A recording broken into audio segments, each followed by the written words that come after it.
Hello everyone, कैसे हैं आप सब। स्वागत है आप सबों को मेरे इस यूट्यूब चैनल शिवरमन एकेडमी पे। आज हम लोग सीखेंगे कि एक कंडक्टर के सरफेस में जो इलेक्ट्रिक फील्ड होता है वो नॉर्मली चलता है, तो उसको हम कैसे फाइंड करें कि उसके सरफेस पे क्या फॉर्मूला होगा इलेक्ट्रिक फील्ड इंटेंसिटी का। इसके पिछले वीडियो में हम लोगों ने कंडक्टर का बिहेवियर देखा था, जिसमें हम लोगों ने उसका 4 बिहेवियर देखा, जिसमें फर्स्ट था कि इलेक्ट्रिक फील्ड एक कंडक्टर के अंदर में 0 होगा जब हम उसको इलेक्ट्रिक फील्ड में प्लेस करेंगे।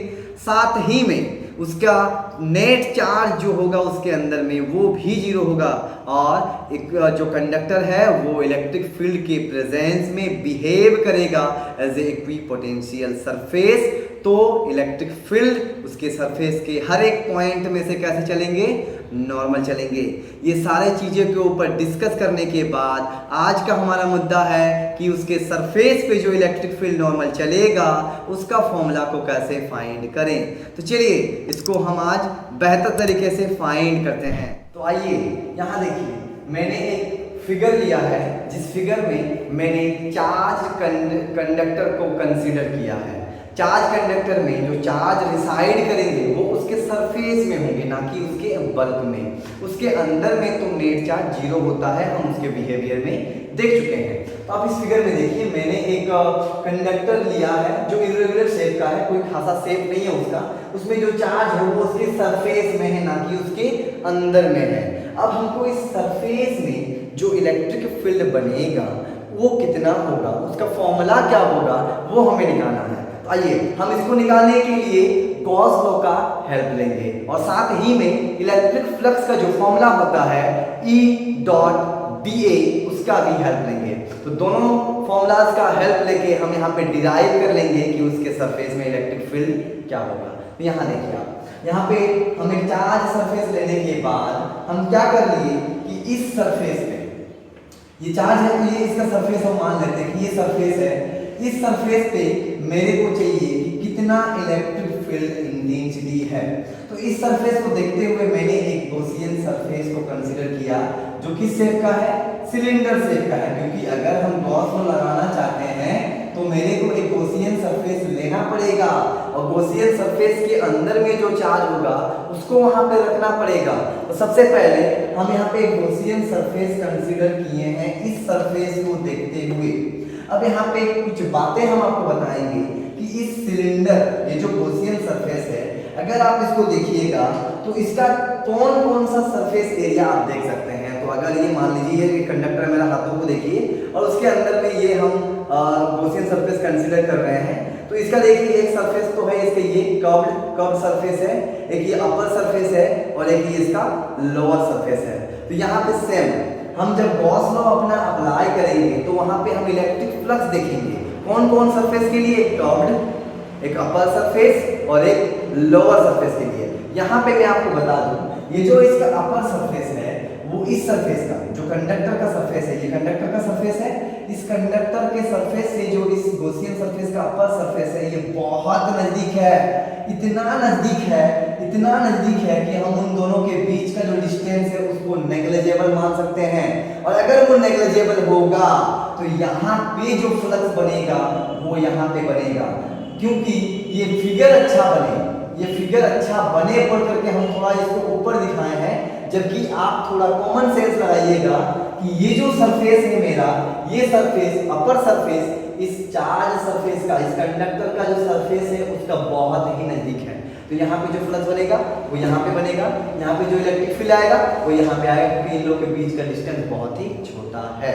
तो अब देखते हैं, सबसे पहले हम यहाँ पे अपना according to Gauss law apply करेंगे। गॉस का नियम क्या बोलता है कि जो इलेक्ट्रिक फ्लक्स बनेगा एक क्लोज्ड सरफेस पे वो होगा charge inside by epsilon not, charge inside by epsilon not यानी परमिटिविटी ऑफ फ्री स्पेस। तो अब आप देखिए कि इलेक्ट्रिक फ्लक्स इस सरफेस का कौन कौन से में हम देखेंगे। तो अगर ये सिलेंडर है तो एक लोअर सरफेस है, ये यहाँ पे इलेक्ट्रिक फ्लक्स हो सकता है क्या, आप सोचिए। इस सरफेस को देखिए आप, क्या इस जगह पे, इस एरिया पे इलेक्ट्रिक फ्लक्स आ सकता है क्या? तो आपका आंसर होगा नहीं, क्योंकि हमको पता है कि चार्ज जो एक कंडक्टर के अंदर में होता है वो जीरो होता है, और साथ ही में उसके अंदर में जो इलेक्ट्रिक फील्ड होता है वो भी जीरो होता है।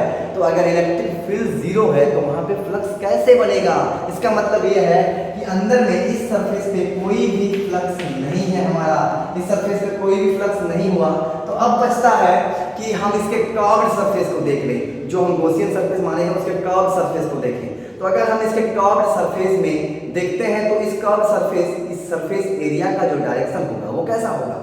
परपेंडिकुलर इन आउटवर्ड डायरेक्शन, यहाँ पर भी परपेंडिकुलर इन आउटवर्ड डायरेक्शन, यहाँ पर भी परपेंडिकुलर इन आउटवर्ड डायरेक्शन। मतलब अगर हम इसके इस सरफेस को लेते हैं, ये सरफेस, तो यहाँ पे जो एरिया का डायरेक्शन होगा वो परपेंडिकुलर होगा। ये परपेंडिकुलर ऐसे चलेंगे, मान लेते हैं हम इस सरफेस को देख रहे हैं तो यहाँ पे एरिया जो चल रहा है वो परपेंडिकुलर चल रहा है कुछ इस प्रकार से। अब आप सोच सकते हैं कि इलेक्ट्रिक फील्ड किधर जाएंगे? तो अगर ये इलेक्ट्रिक फील्ड है हमारा, ये चार्ज पॉजिटिवली है, तो यहाँ पे इलेक्ट्रिक फील्ड कुछ इस प्रकार से ऊपर की ओर जाएंगे। तो यहाँ पे इलेक्ट्रिक फील्ड का डायरेक्शन ऐसे है, ऊपर की ओर इलेक्ट्रिक फील्ड जा रहे हैं, और हमारा एरिया अगर ऐसे है तो उसके बीच में एंगल बन रहा होगा 90 का, यानी वहाँ पे फ्लक्स भी कितना आएगा? जीरो। क्योंकि इलेक्ट्रिक फ्लक्स का फॉर्मूला होता है electric field intensity area and cos theta and cos 90 होगा जीरो। तो बच गया वन सरफेस जो उसका है अपर सरफेस। अब इस अपर सरफेस को देखते हैं। हम पहले मान लेते हैं कि ये मेरा अपर सरफेस का जो एरिया है इसको हम मान लेते हैं dA, और यहाँ से जो इलेक्ट्रिक फील्ड पार हो रहा है वो कुछ इस प्रकार से जा रहा है। अब अगर हम इस अपर सरफेस को देखें तो इस एरिया का डायरेक्शन किधर होगा? तो उस एरिया का डायरेक्शन होगा ऊपर की ओर कुछ इस प्रकार से, मतलब अपर डायरेक्शन में उसका एरिया का डायरेक्शन होगा, और इलेक्ट्रिक फील्ड भी कुछ उसी डायरेक्शन में जाएंगे, तो दोनों सेम डायरेक्शन हो रहा है, तो यहाँ पे जीरो नहीं होगा। मतलब इलेक्ट्रिक फ्लक्स जो है उस सरफेस के लिए कौन कौन से रीजन पे जीरो हुआ? एक नीचे लोअर सरफेस के लिए, एक हमारा कर्व्ड सरफेस के लिए। तो बच कौन गया? Upper surface. अब अभी आपको हम बताएं कि अपर सरफेस और ये सरफेस जो इस कंडक्टर का है ये बहुत नजदीक है, तो यहाँ पे जो फ्लक्स बनेगा वो यहाँ पे बनेगा, यहाँ पे जो इंटेंसिटी होगा वो यहाँ पे होगा। यानी अगर हम यहाँ पे इंटेंसिटी पता कर ले तो यहाँ पे वही आ जाएगा, क्योंकि उसका बीच का डिस्टेंस बहुत ही कम है। तो अब आते हैं, देखिए अब गॉस लॉ बोलता है कि जो इलेक्ट्रिक फ्लक्स होगा वो होगा charge inside by epsilon not, जहाँ पे इलेक्ट्रिक फ्लक्स क्या होता है? तो वो होता है electric field intensity dot dA vector, यानी एरिया वेक्टर। अगर हम डॉट को हटाते हैं तो यहाँ पे लग जाएगा cos थीटा, और थीटा कितना? देखिए हम दोनों सेम डायरेक्शन पे है तो जीरो होगा, 0 डिग्री। तो cos जीरो का वैल्यू कितना होता है? 1। तो यहाँ पे सिर्फ और सिर्फ क्या बचेगा? EDA। तो EDA का EDA, और इधर क्या आ रहा था मेरा? क्यों?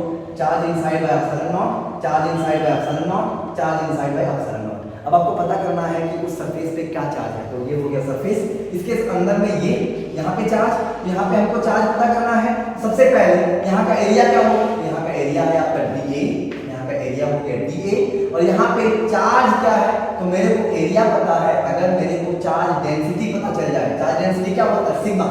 तो चार्ज हम लोग एक फॉर्मूला पढ़ चुके हैं कि चार्ज इक्वल्स टू होता है sigma into area, charge density by area. तो यहाँ पे चार्ज डेंसिटी सिग्मा है और ये एरिया कितना है? तो dA का, तो Q के जगह पे चार्ज इनसाइड Q के जगह पे हम लिख पाएंगे सिग्मा इनटू dA। अब यहाँ से देखिए dA कट गया तो electric field E equals to आ गया सिग्मा बाय एप्सिलॉन नॉट, जहाँ पे सिग्मा क्या है?